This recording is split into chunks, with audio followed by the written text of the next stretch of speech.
Constituency के Kailashpuri extension के एक इलाके में हम हैं। हमारे साथ मौजूदा विधायक आदर्श शास्त्री हैं, जो कि आम आदमी पार्टी के टिकट पे पिछली बार 2015 में चुनाव लड़े थे और कांग्रेस के प्रत्याशी को करीब 32,000 वोट से हराए थे, है ना। कांग्रेस के प्रत्याशी को 70,000 वोट से हराए थे। 59% वोट आपको, लगभग 60% वोट आपको मिले थे। इस बार पार्टी ने इनका टिकट काट दिया है और पार्टी का जो तर्क है वो ये है कि इनके ऊपर जो पार्टी ने तर्क दिया है इनके टिकट काटने के लिए को लेकर, वो ये दिया है कि ये फील्ड में नहीं थे, लोगों में नहीं थे, और इस आधार पर आम आदमी पार्टी का शीर्ष नेतृत्व से हमारी बात हुई, उन्होंने इनका टिकट काटने की बात कही। अब दूसरा पॉइंट ये है कि आप कांग्रेस के टिकट पे चुनाव लड़ रहे हैं और आप लाल बहादुर शास्त्री के नेटिव पोते हैं, ठीक सर। देर कैसे हो गई फिर कांग्रेस में आने से? देखिए ऐसा कांग्रेसी नहीं, वो तो बात बिल्कुल सही है, मगर मैं तो राजनीति से पहले दूर था और नौकरी करता था और एप्पल में सीनियर पोजीशन पे था, 1.5 करोड़ के लगभग पैकेज पे। और उस समय जन लोकपाल के आंदोलन से प्रेरित होके लाखों लोगों की तरह, युवाओं की तरह मैंने भी अपनी नौकरी छोड़ी और अरविंद केजरीवाल के साथ आगे काम करना शुरू किया। उसके बाद द्वारका विधानसभा से एमएलए बना और मगर 5 साल में जब मैं काम कर रहा था, उस दौरान में अरविंद केजरीवाल और आम आदमी पार्टी की काम करने के तरीके से बेहद दुखी होता रहा। जिस तरह से उन्होंने सपने ईमानदारी के दिखाए थे, बात ईमानदारी की मगर ज़मीन पे बहुत बेईमानी से काम करने का एक सिस्टम चल रहा था। और वही देख के मुझे एहसास हुआ कि मैं शायद एक बहुत गलत जगह हूँ और आंखें खुलने में थोड़ा समय ज़रूर लगा, मगर जब एहसास हुआ तो मुझे लगा कि भाई कांग्रेस पार्टी जो देश की हमारी सबसे पुरानी, सबसे बड़ी पार्टी है, देश को आज़ाद कराने वाली पार्टी है और शास्त्री जी की पार्टी है, जिस पार्टी के अध्यक्ष महात्मा गांधी, जवाहरलाल नेहरू, इंदिरा गांधी रहीं, उस पार्टी ने सम्मान दिया। उस पार्टी ने बोला कि भाई ईमानदार लोगों की हमें ज़रूरत है और इस वजह से मैं फिर कांग्रेस पार्टी में आया। और एक तरह से कह सकते हैं घर वापसी है कि मेरे पिता भी कांग्रेस में हमेशा से रहे हैं और सम्मान के साथ मैं कांग्रेस पार्टी में काम कर रहा हूँ। ठीक है आदर्श जी, जो दूसरा क्वेश्चन है कि आपने आरोप लगाए मौजूदा जो प्रत्याशी हैं आम आदमी पार्टी के टिकट पर जो चुनाव लड़ रहे हैं, क्या आरोप थे वो आपके? देखिए, आरोप ऐसा है कि ये आरोप नहीं है, ये सत्य है कि ये आप 1 मिनट में गूगल पे भी आप निकाल सकते हैं, वेबसाइट पे जिसमें FIR दर्ज होती है उससे आप निकाल सकते हैं। जिस व्यक्ति को टिकट दिया है उसके पिता को 2015 के विधानसभा चुनाव में 70,000 वोट से मैंने हराया। उस परिवार में 2013 में चुनाव लड़ा और ज़मानत जब्त हुई, 2014 में चुनाव लड़ा, लोकसभा का ज़मानत जब्त हुई, 2015 में मेरे खिलाफ चुनाव लड़ा, ज़मानत जब्त हुई, 2017 में MCD का चुनाव लड़े, ज़मानत जब्त हुई 6 लोग परिवार के, और 2019 में फिर से ज़मानत जब्त हुई। और न केवल ज़मानत जब्त हुई, इंडिया की सबसे बड़ी मार्जिन से हार हुई। साथ में ये परिवार के ऊपर क्रिमिनल केस है, विनय मिश्रा, महाबल मिश्रा के ऊपर क्रिमिनल केस है, अबडक्शन के केस हैं, किडनैपिंग केस है, गंभीर आरोप है, और भूमाफिया के केस हैं, अतिक्रमण के केस हैं, पॉस्को जो कि 18 साल से कम उम्र की नाबालिग लड़की के साथ छेड़छाड़ के केस हैं। ऐसी सब संगीन केस होने के साथ साथ अब खरीद फरोख्त का जब काम होने लगा तो उसके बाद तो ये साफ नज़र आ गया कि ऐसे व्यक्ति को टिकट रातों रात में दिया जा रहा है। अगर अरविंद केजरीवाल को मुझसे कोई नाराज़गी थी तो आम आदमी पार्टी के किसी कार्यकर्ता को टिकट दे देते। बेईमान आदमी को, भ्रष्ट आदमी को और जिसके ऊपर क्रिमिनल केसेस हैं, ऐसे आदमी को टिकट देने का क्या मतलब है? 5 साल पहले आप उसी को गाली देते थे और बोलते थे कि आदर्श शास्त्री ईमानदार आदमी को मैं द्वारका इसलिए ला रहा हूँ कि यहाँ की कीचड़ और गंदगी साफ़ हो जाए।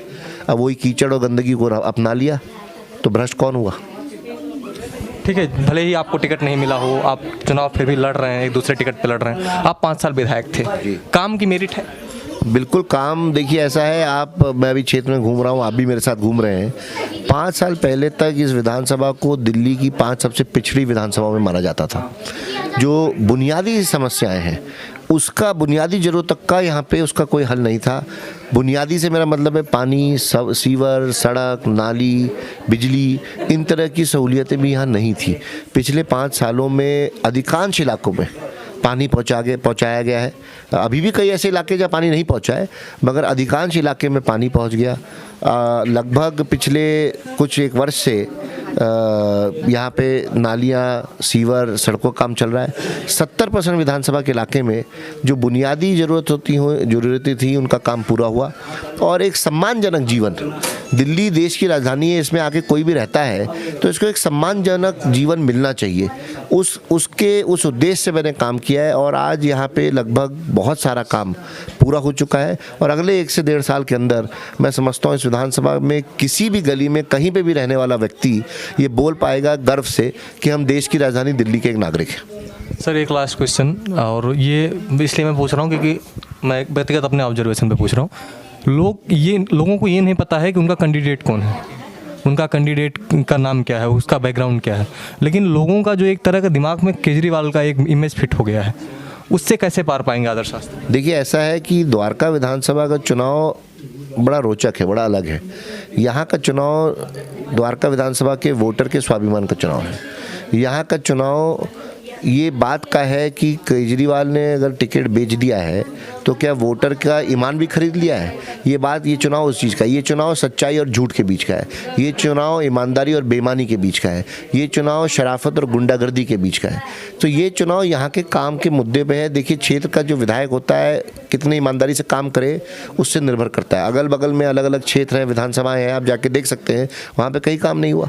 तो ये चुनाव लोकल मुद्दे पे है, ये चुनाव लोकल इश्यूज़ पे है और यहाँ पे क्षेत्रवासियों को सबको पता है कि ज़मीन पे आके काम जो है वो आखिरकार विधायक को ही कराना पड़ता है। जीतना है चुनाव बिल्कुल बेहद। मैं तो आपको बिल्कुल इस बात का विश्वास दिलाना चाहता हूँ। अभी यहाँ मीटिंग हुई, आप लोगों से भी चर्चा कर सकते हैं कि किस तरह से लोगों ने मन एकदम बना लिया है कि नकारात्मक राजनीति एक तरफ भारतीय जनता पार्टी की, उससे लोग दूर होना चाहते हैं।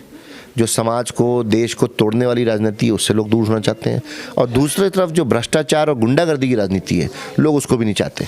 तो ये दोनों तरह की राजनीति लोगों ने नकार दी और सकारात्मक सोच, लोगों के बीच में रह के काम करने वाली सोच को लोगों ने अपनाया है। और मुझे पूरा विश्वास है कि इस बार 8 फरवरी के इलेक्शन में पूरा तरह से सहयोग, आशीर्वाद और प्यार मुझे द्वारका क्षेत्र से मिलेगा। अब जल्दी कांग्रेस का परिवार ज्वाइन किए हैं, मुझे समझ में नहीं आ रहा पूछूं कि ना पूछूं, लेकिन मैं पूछ लेता हूं, अपनी एक राय रख लीजिए। भारतीय जनता पार्टी जिस तरह से खुले तौर पे अभी 2-3 दिन से पोलराइजेशन पे उतर आई है, पूरी तरह से ध्रुवीकरण की राजनीति हो रही है, और कोई भी जो सतही समझ रखता है राजनीति की वो भी कह देगा कि ध्रुवीकरण की राजनीति कर रहा है। आम आदमी पार्टी एक बड़ी पार्टी है, चूँकि पिछली बार वो लोग काफ़ी सीट लेके जीते थे और काम का दावा कर रहे हैं। ऐसे में कांग्रेस का जो शीर्ष नेतृत्व है वो चुनाव में कहाँ है? देखिए कांग्रेस पार्टी के जो नेता हैं, सोनिया जी हैं, राहुल जी, प्रियंका जी और भी जितने नेता हैं, सबका शेड्यूल बन रहा है और मेरे को उम्मीद है कि जल्दी ये लोग भी ज़मीन पर उतरेंगे। और यहाँ के चुनाव में किस तरह से मजबूती से कांग्रेस पार्टी को पूरी दिल्ली में, द्वारका में तो जीत ही रहे हैं, दिल्ली में कैसे खड़ा करना है इसके बारे में आगे ये लोग काम करेंगे। साथ में आपको ये भी बता दूँ कि ये जो इस तरह की राजनीति भारतीय जनता पार्टी की है, इसके खिलाफ अगर कोई खड़ा है देश में एकमात्र पार्टी, तो वो कांग्रेस पार्टी खड़ी है। क्योंकि आम आदमी पार्टी तो वोट बैंक की राजनीति कर रही है।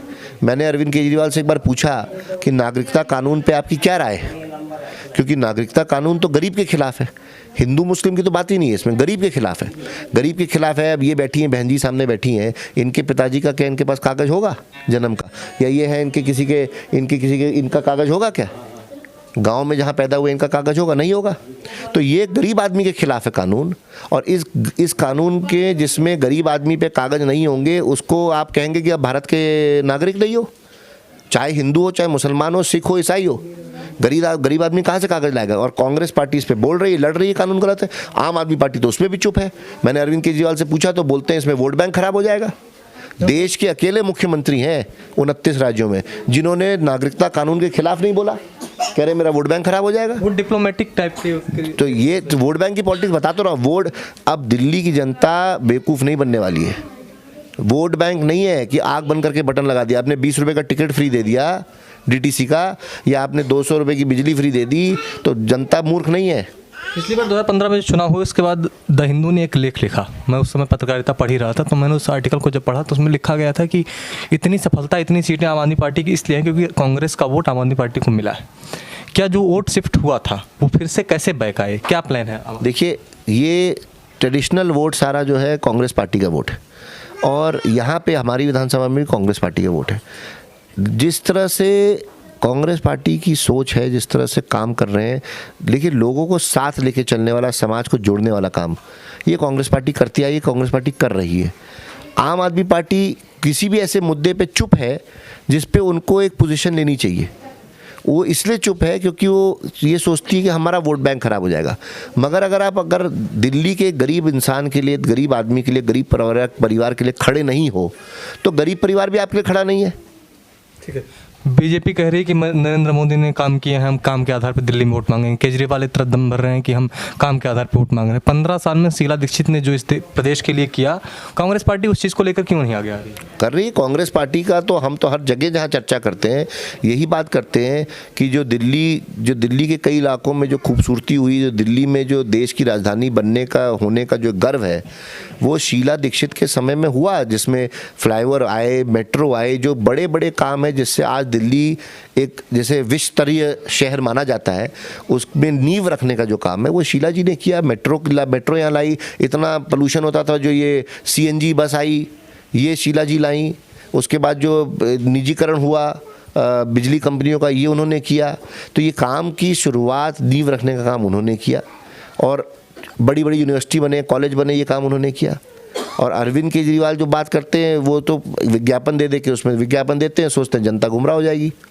अभी आप आदर्श शास्त्री को सुन रहे थे, जो कि द्वारका विधानसभा से, दिल्ली के द्वारका विधानसभा से मौजूदा विधायक भी हैं, लेकिन इस बार कांग्रेस पार्टी के टिकट पर चुनाव लड़ रहा है। ऐसे ही तमाम खबरों के लिए, ग्राउंड रिपोर्ट के लिए बने रहिए हमारे साथ। धन्यवाद।